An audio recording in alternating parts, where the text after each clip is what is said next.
Welcome to our channel. Today we how to automate blood pressure monitoring with Omron. Quick tutorial step by step clearly. Start by unpacking the Omron blood pressure monitor from its box. Locate the device and the cuff. Ensure the cuff is appropriately sized for your arm. Find the power button on the monitor. Press the power button to turn on the device.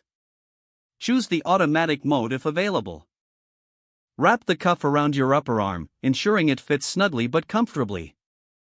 Press the start button to begin the measurement. Stay still and relaxed during the measurement process. Wait for the monitor to display your blood pressure readings. Once done, record the results for future reference. If your model supports Bluetooth, download the Omron. Follow the app's instructions to pair it with your blood pressure monitor. This will allow you to track your readings over time easily. Consider setting reminders in the app to retain a consistent monitoring schedule. Regularly check and replace the batteries as needed to ensure accurate readings. Store your monitoring cuff in a cool, dry place when not in use. Review your recorded data periodically to discuss it with your healthcare provider. If the page does not load, refresh the browser or try again in a private or incognito window. Make sure you are using the correct email address, then retype it carefully to avoid small typos.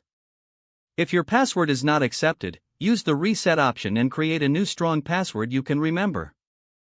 Check your spam folder for verification or security emails, then complete any requested confirmation steps.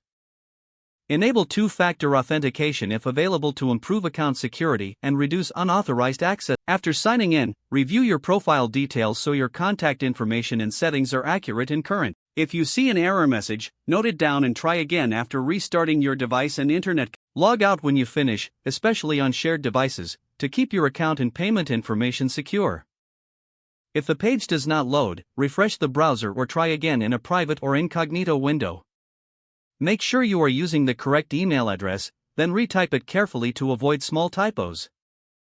Don't forget to like this video and subscribe to our channel for more step-by-step tech guides.